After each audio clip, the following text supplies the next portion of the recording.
उत्तराखंड में वही हुआ जो हरदा और प्रीतम आर्य महाराज चाह रहे थे, यानी बीजेपी पांचों सीटों पर चुनाव जीतती दिखाई दे रही। लेकिन इसी बीच निर्दलीय प्रत्याशी बॉबी पवार ने कर दिया है बड़ा खेला। 2027 को लेकर दे दिया बड़ा मैसेज। क्या वजह है कि जिस तरह से एग्जिट पोल्स ने 400 सीटों तक का एनडीए का दावा किया था, वो देश में धड़ाम हो गया। लेकिन उत्तराखंड में कांग्रेस कैसे धड़ाम हुई और कैसे उमेश कुमार निर्दलीय प्रत्याशी के तौर पर कुछ भी जादू दिखाने से नाकाम रहे, तो बॉबी पवार ने एक बड़ी उम्मीद जगा दी है। दोस्तों नमस्कार, दैनिक सवेरा के खास चुनावी शो प्योर पॉलिटिक्स विद पवन में आपका स्वागत है। जिस तरह से 2024 के लोकसभा चुनाव के नतीजे आ रहे हैं, वो अपने आप में बीजेपी एनडीए, खासतौर पर प्रधानमंत्री नरेंद्र मोदी और गृह मंत्री अमित शाह को तो हतप्रभ करने वाले ही हैं, और बहुत सारे राजनीतिक पंडित और चाणक्यों को भी चौंका देने वाले हैं। जिस तरह से 400 पार का नारा बीजेपी ने दिया, एनडीए ने दिया, उसके बाद उसी लाइन पर एग्जिट पोल जाते हुए नजर आए। लेकिन अब जो नतीजे आ रहे हैं, जिस तरह से उत्तर प्रदेश में अखिलेश यादव और राहुल गांधी की जोड़ी ने जो कमाल किया है, और हरियाणा, राजस्थान, महाराष्ट्र लेकर बंगाल तक जिस तरह के संकेत मिले हैं, उसने बीजेपी कैंप में एक तरह से सन्नाटा पसरा दिया है। भले संभावना है कि बीजेपी तीसरी बार सरकार बना ले जाए, लेकिन अब वो बात नहीं जो बात पहले चुनाव के नतीजों से पहले जिसके दावे किए जा रहे थे। लेकिन उत्तराखंड में वही हुआ जो कांग्रेसी दिग्गज, जो कांग्रेसी क्षत्रप चाह रहे थे। जिस तरह से कांग्रेसी दिग्गज, चाहे हरीश रावत हो, चाहे प्रीतम सिंह हो, चाहे यशपाल आर्य हो, चाहे करण मारा हो, चाहे हरक सिंह रावत हो, ये सारे क्षत्रप जिस तरह से सरेंडर मोड में नजर आ रहे थे। 19 अप्रैल को उत्तराखंड में पहले फेज में वोटिंग हुई थी। आप कल्पना करिए, उत्तराखंड में बॉबी पवार 26 साल का एक युवा बेरोजगार टिहरी लोकसभा सीट से पहली बार चुनावी ताल ठोकता है। न संसाधन, न पैसे, न कोई टीम, न कुछ नहीं होने के बावजूद बेरोजगार युवाओं के सहारे जिस तरह से बॉबी पवार 1 लाख से ज्यादा वोट लेकर के जाते हैं, ये बहुत बड़ा मैसेज है उत्तराखंड की राजनीति के लिए। तब जब कांग्रेस के तमाम क्षत्रप हैं, तमाम दिग्गज बीजेपी के सामने सरेंडर थे और बगले झांक रहे थे, चुनावी लड़ाई छोड़कर भाग खड़े हुए थे।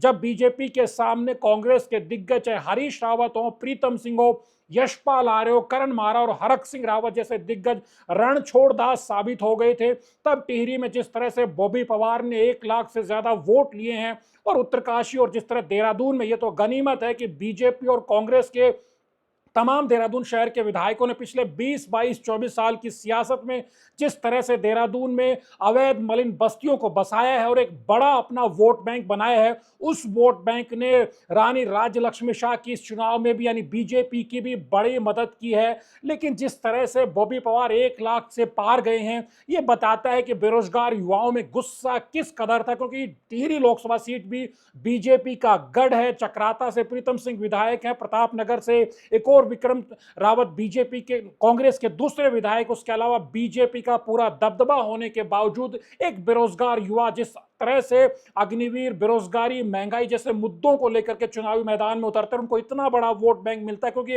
एक निर्दलीय प्रत्याशी को जिस तरह से वोट बैंक, इतना बड़ा वोट मिला है, ये बहुत बड़ी बात कहता है। इसका साफ मतलब है कि 2027 का जब विधानसभा चुनाव का रण छिड़ेगा, तब बॉबी पवार उस लड़ाई में भी कूदने वाले हैं। ये एक तरह से क्लियर इंडिकेशन इस चुनाव का दिखाई दे रहा है 2024 के लोकसभा चुनाव का, जो अगर टेकअवेज के तौर पर उत्तराखंड में देखें तो। लेकिन दूसरे निर्दलीय प्रत्याशी अगर उमेश कुमार की बात करें, जो हरिद्वार से खानपुर विधानसभा क्षेत्र से निर्दलीय विधायक जीत करके एक बड़ा उलटफेर करते हैं 2022 के चुनाव में, वो एक तरह से 2024 के लोकसभा चुनाव में फ्लॉप साबित होते हैं। 50,000 से ज्यादा वोट उमेश कुमार जरूर ले जाते हैं, लेकिन वो एक बड़ा उलटफेर करने के लिए हरिद्वार की सियासत में उतरे थे। और जिस तरह हेलीकॉप्टर से लेकर उनका जो एक हाईटेक कैंपेन था, बड़ा महंगा खर्चीला कैंपेन था, जिस तरह का माहौल वो बना रहे थे, बॉबी पवार उनके मुकाबले कहीं भी टिकते हुए नजर नहीं आ रहे थे। उनका कैंपेन बेहद सरल, बेहद सस्ता और बहुत कम संसाधनों में था। लेकिन उमेश कुमार का प्रचार अभियान बहुत तेजी के साथ आगे बढ़ रहा था। लेकिन अब जिस तरह के वोट उनको मिलते हुए दिखाई दे रहे हैं, हालांकि उमेश कुमार के वोटों से कांग्रेस को झटका लगा है,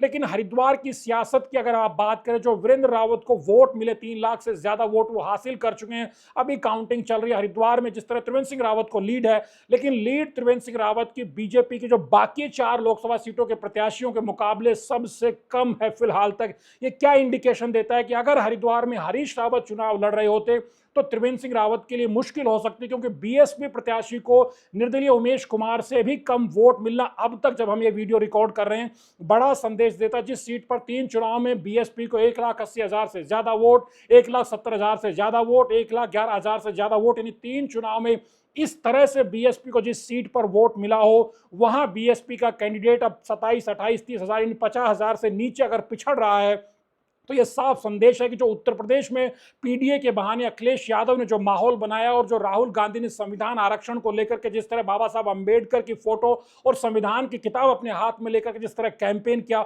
उसने एक तरह से बड़ा जो मायावती का दलित वोट था वो पीडीए यानी कि इंडिया गठबंधन की तरफ शिफ्ट किया है। वो हरिद्वार में भी उसका असर दिखाई देता है। यही वजह है कि वीरेंद्र रावत को बहुत ज्यादा वोट मिलते हुए दिखाई दे रहे हैं। लेकिन चूंकि वो पहली बार चुनाव लड़ रहे थे, हरीश रावत के बेटे थे, इस लिहाज से उनकी जीत को लेकर के बहुत संभावनाएं नहीं थी। अगर हरीश रावत ये चुनाव लड़ रहे होते तो हरिद्वार में बड़ा उलटफेर होता दिखाई दे रहा था। जिस तरह अल्मोड़ा में बीजेपी ने बड़ी लीड बनाई और हर बार की तरह, पिछली बार की तरह नैनीताल में अजय भट्ट बड़ी जीत की तरफ, यानी सबसे बड़े अंतर से जीत उन्हीं की होती दिखाई दे रही है। गढ़वाल में भी गणेश गोयल उस तरह से अपने तरीके से टक्कर जरूर अनिल बलूनी को देते रहे, लेकिन त्रिवेंद्र सिंह रावत के बाद जो जीत का अंतर फिलहाल दिखाई दे रहा है वो अनिल बलूनी का ही दिखाई दे रहा है। लेकिन मोटे तौर पर देखा जाए तो जिस तरह के माहौल देश में नजर आ रहा था, उत्तर प्रदेश में नजर आ रहा था, उसके उलट उत्तराखंड में कांग्रेस के दिग्गज सरेंडर मोड में थे। और यही वजह है कि कांग्रेस को उत्तराखंड में बड़ी मायूसी हाथ लगी है।